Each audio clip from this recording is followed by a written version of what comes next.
The Director General level consultations between China and Japan ended unhappily. The Japanese official in charge of the consultations has already left Beijing and did not answer questions from the media. Liu Jinsong, the Chinese official who presided over the talks, summed up the result and atmosphere of the consultations with the phrases, "of course not satisfactory," and "serious." What drew the most attention was his body language when he and the Japanese official walked out of a building after the talks. Both of his hands were stuffed into his trouser pockets, a posture that, in Beijing's view, displayed the CCP's toughness. However, Liu's toughness is just child's play. The aura of toughness exuded by the Japanese female official in contrast made Taiwanese internet influencer beauties envious. "What's going on with you Japanese women? One after another you're all so formidable, and you simply refuse to apologize to Big Daddy Xi, yet that's exactly what he longs for the most." Listen to what Japan's Minister for Economic Security, Onoda Kimi, had to say. "China carries extremely high risks. Relying on such a country economically is very dangerous. What makes Big Daddy Xi most furious is the 3 arrows fired in rapid succession by Takaichi Sanai. The first arrow is precisely her Taiwan contingency theory, the second arrow is her proposal to revise the ranks and uniforms of the Japan Self-Defense Forces, the third arrow is the exploration of revising the 3 non-nuclear principles. All 3 arrows aim to have Japan step out of the shadow of World War II, be reborn, and truly become a normal country. At a time when Sino-Japanese relations have fallen into a deadlock, in order to avoid U.S. intervention, the CCP has once again purchased large quantities of American soybeans, hoping thereby to win Trump's favor. Japanese negotiators leave China. Masaki Kanai, Director General of the Asian and Oceanian Affairs Bureau of Japan's Ministry of Foreign Affairs, and his delegation concluded their consultations in Beijing and appeared at Beijing Capital International Airport at about 3:30 p.m. on November 18, preparing to leave the country. Surrounded and pursued by a large group of reporters, Kanai did not respond to any of their questions. When he left China's Ministry of Foreign Affairs at around 2 p.m. on the 18th, he likewise did not respond to the media. After the consultations with Kanai, Liu Jinsong, Director General of the Department of Asian Affairs at the PRC Ministry of Foreign Affairs, was asked by reporters whether he was satisfied with the results of the talks. He answered bluntly, "Of course not satisfied." When asked about the atmosphere of the consultations, he simply replied with the word "serious" and said nothing more. Japan's Ministry of Foreign Affairs stated that the Japanese side demanded that China ensure the safety of Japanese citizens in China, and once again lodged a strong protest over inappropriate remarks made by China's Consul General in Osaka, Xue Jian, urging China to promptly take appropriate countermeasures. According to footage from Hong Kong Cable News and TV Tokyo, when the 2 men walked out of an annex building of the PRC Foreign Ministry after the consultations, Liu Jinsong had both hands stuck in his trouser pockets while having a final conversation with Kanai. This scene subsequently went viral on Chinese social media, with many Chinese netizens praising Liu Jinsong as domineering or full of swagger. Deep divisions between China and Japan are hard to bridge. Japan's Kyodo News reported that China once again demanded that Takaichi Sanai retract her remarks that a Taiwan contingency could constitute a survival-threatening situation for Japan. The Japanese side has no intention of withdrawing the remarks, and the differences between the two sides are difficult to bridge. The report said that after the Director General level consultations, Japan's Vice Minister for Foreign Affairs, Takahiro Funikoshi, is expected to meet soon with the Chinese ambassador to Japan, Wu Jianghao. Japan had originally hoped to arrange a meeting between Takaichi and Chinese Premier Li Qiang on the sidelines of the G20 summit in order to ease tensions.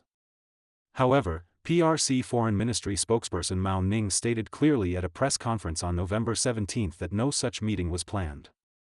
In recent days, messages from China calling on its citizens to avoid studying or traveling in Japan have led to a series of cancellations of planned activities. An AFP report from Beijing on November 18 quoted an independent analyst in the air transport industry as estimating that about 500,000 already booked airline tickets from China to Japan have been cancelled. On November 15, major airlines including Air China, China Southern Airlines, and China Eastern Airlines successively pledged that Chinese travelers who had originally planned to travel to Japan between November 15 and December 31 could receive full refunds. Female ministers in Takaichi's cabinet, one more formidable than the other, she shouldn't expect an apology. On November 18, Japan's Minister for Economic Security, Onoda Kimi, held a press conference. A reporter asked whether, if Chinese residents stop coming to Japan as tourists or students, this might cause huge economic losses. Onoda noted that tourism falls under the jurisdiction of the Ministry of Land, Infrastructure, Transport and Tourism, so she would not comment too much on that. But she said bluntly, in any case, it is extremely risky to rely too heavily on a counterpart that immediately resorts to economic coercion at the slightest dissatisfaction. This is not only a risk to supply chains, it is also a risk for tourism and other sectors. She stressed, I believe we must recognize that, in economic terms, relying on a country with such risks is very dangerous.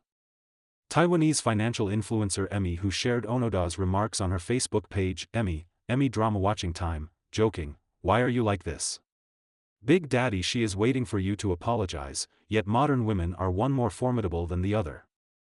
Many netizens also commented, Japan's new cabinet is truly refreshing, a Japan without people who speak with retroflex consonants, so serene, so quiet, so beautiful, I absolutely love it. Cutting off mainland tourists may actually improve the quality of tourism. I hope that by the winter vacation there will still be no mainland Chinese going to Japan, women at the helm, strong and powerful.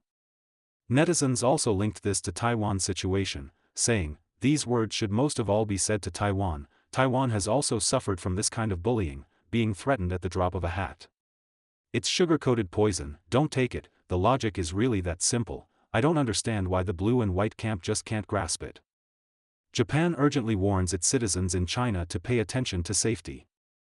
With no signs of easing in Sino-Japanese relations, Reuters reported on November 18 that, amid heightened disputes between Japan and China over Taiwan, Tokyo has warned its nationals in China to strengthen safety precautions and avoid going to crowded places. Japan's Chief Cabinet Secretary, Minoru Kihara, stated that the latest advisory calls on Japanese citizens once again to take safety measures, as anti-Japanese sentiment in Chinese media has worsened following recent diplomatic incidents affecting relations between the two countries. Speaking about this safety alert on November 18, Kihara said, our judgment is based on a comprehensive assessment of the security situation in the country or region in question, as well as its political and social conditions. On November 17, the Japanese embassy in China reminded Japanese citizens living in China to respect local customs and to exercise caution when interacting with Chinese people. The notice also advised citizens to remain aware of their surroundings when outside, to avoid going out alone, and to be particularly vigilant when traveling with children. The notice stated, if you see even slightly suspicious individuals or groups, please do not approach them and leave the area immediately. As tensions between Tokyo and Beijing escalate, at least 2 Japanese films that were scheduled to be released in the coming weeks have been pulled. Late at night on November 17, China Central Television, CCTV, stated that this was a cautious decision, taken in light of the deterioration of domestic audience sentiment. In recent years, Sino-Japanese film cooperation has gradually warmed up. Japanese animation enjoys a huge fan base in China, and the introduction of commercial films has become an important part of cultural exchanges between the two countries. The suspension of releases not only affects the relevant industrial chains, but also symbolizes the impact of bilateral tensions at the societal level. Experts generally believe that if this round of diplomatic friction continues to escalate, it may trigger a cooling of cooperation in more economic and cultural fields. At the same time, both sides have recently stressed in public the importance of stabilizing bilateral relations, but on issues involving Taiwan and regional security, their differences are unlikely to be bridged in the short term. Takaichi Sanai's successive moves touch the CCP's red lines and bottom lines. BBC Chinese reported on November 18 that, less than a month after taking office, a series of remarks and cabinet proposals by Takaichi Sanai have ignited Beijing's fury, with China claiming that its red lines and bottom lines have been violated. The British media, citing outside analysis, said that this may be a continuation of Takaichi's personal conservative style, but it is more likely a strategic shift driven by geopolitical turmoil. The latest development is that, after Japanese officials flew to Beijing for negotiations, PRC Foreign Ministry spokesperson Mao Ning said on November 18 that the Japanese side must immediately retract its erroneous remarks, conduct deep self-reflection, and give the Chinese people a clear explanation. At the same time, in order to prevent incidents like the previous case in Shenzhen where a Japanese child was stabbed on the street. Japan's Ministry of Education, Culture, Sports, Science and Technology on November 18 also reminded Japanese students studying in China to pay close attention to their personal safety. Earlier, China's Maritime Safety Administration had announced live-fire exercises in parts of the central Yellow Sea from November 17 to 19, with entry prohibited. The PLA Central Theater Command released a video declaring that guns are loaded and swords unsheathed, always ready to fight and win. Japanese Foreign Ministry officials flew to Beijing for talks. Prior to that, Mao Ning had stated that at the upcoming G20 summit in South Africa, Chinese Premier Li Qiang had no plans for a one-on-one meeting with Takaichi, closing the door to a high-level reconciliation meeting. The focus of external attention is whether Tokyo's defense policy has begun to shift. Since taking office, Takaichi Sanai has been moving frequently. What is her strategy? Satoru Nagao, a non-resident fellow at the American conservative think tank Hudson Institute, believes that Takaichi's earlier remarks on Taiwan did not provoke anything, but were merely stating a situation. Beijing wants to use this situation to test the Japanese government's response under pressure, and Japan's reaction provides useful information for the CCP. Sayomi Romei, a senior fellow in the Indo-Pacific program at the German Marshall Fund of the United States, GMF, analyzed that Takaichi has long advocated clarifying the legal status of the self-defense forces. For her, this is part of Japan's process of becoming a normal country. For example, the proposed reforms of military ranks are precisely a component of this effort. Japan's Sankei Shimbun reported on November 12 that, according to multiple government-related sources, Takaichi is considering renaming the ranks of the self-defense forces, including changing the current First Class So, 1SA, back to the old title, Colonel, Taisa. After World War II, Japan's military was dissolved, and it was only allowed to establish a National Police Reserve, which was later renamed the National Safety Force. In 1954, Japan promulgated the Self-Defense Forces Law and the Defense Agency Establishment Law, reorganizing the National Safety Force into the Self-Defense Forces. Its duties were limited to maintaining domestic public order and exclusive self-defense. Because of this original role, the Self-Defense Forces changed the old Imperial Japanese Army's branches of service into non-military, occupational categories. Ranks such as Colonel, Lieutenant Colonel, and Major were replaced with First Class So, Second Class So, and Third Class So. Officer and enlisted ranks were likewise divided into First Lieutenant, Second Lieutenant, Third Lieutenant, and First Class Petty Officer, Second Class Petty Officer, Third Class Petty Officer, etc., with a total of 17 levels from general to private. According to Japanese media reports, the reason for revising the rank system is to conform to international standards and make it easier to understand. A coalition agreement between the Liberal Democratic Party and Nippon Isshin no Kai, Japan Innovation Party, reached in October includes revising the self-defense forces rank system by 2026. The Takaichi government has already begun review and discussion, with the goal of advancing the legislative agenda as quickly as possible. Dr. Romei notes that the new Prime Minister must deal with multiple priorities simultaneously. In addition to advancing her national normalization agenda, she must adapt Japan's security and defense policies to an increasingly severe regional threat environment, continue to appeal to the most conservative core voters, and act cautiously so as not to be perceived as heading an extremely nationalist cabinet, all while addressing Japan's demographic crisis, which has created real and urgent challenges for self-defense forces recruitment. Stephen Nagy, a professor in the Department of Politics and International Studies at International Christian University, ICU, in Japan, pointed out that if one looks at the post-Cold War period after the collapse of the Soviet Union, the self-defense forces have already expanded both the geographic scope and types of activities they engage in, such as aerial refueling missions in the region, operations in the Indian Ocean, and peacekeeping in Iraq and other locations. This is hardly the salami-slicing strategy that Beijing accuses Japan of pursuing. Takaichi Sanai's 3 arrows of normalizing the nation. The various actions taken by the Takaichi cabinet in less than a month in office can be called 3 arrows fired in unison, yet each move seems close to or directly treading on Beijing's red lines. The most eye-catching is her Taiwan contingency statement that shocked East Asia. Some analysts say that this is the first time since the late former Prime Minister Abe Shinzo's unsuccessful attempt at constitutional revision in 2015 that a Japanese leader has so bluntly linked Taiwan with Japan's military. The goal is to strengthen the nuclear deterrence of the U.S.-Japan alliance, which has also sparked controversy.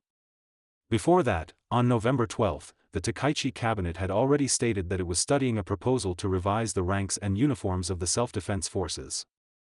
Some Chinese bloggers who closely follow Japan's moves even pointed out that when Takaichi inspected an aircraft carrier, she wore functional trousers, interpreting this as a signal to summon the Imperial Army.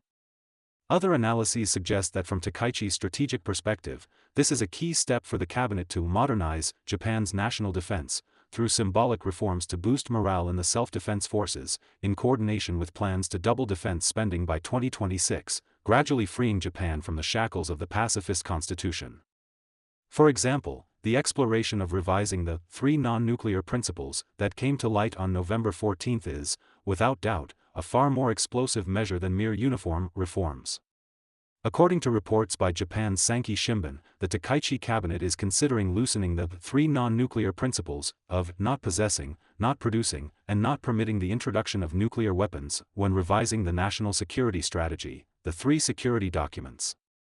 The reason is that allowing U.S. nuclear-powered submarines or nuclear-armed vessels to call at Japanese ports would strengthen America's nuclear deterrence against China.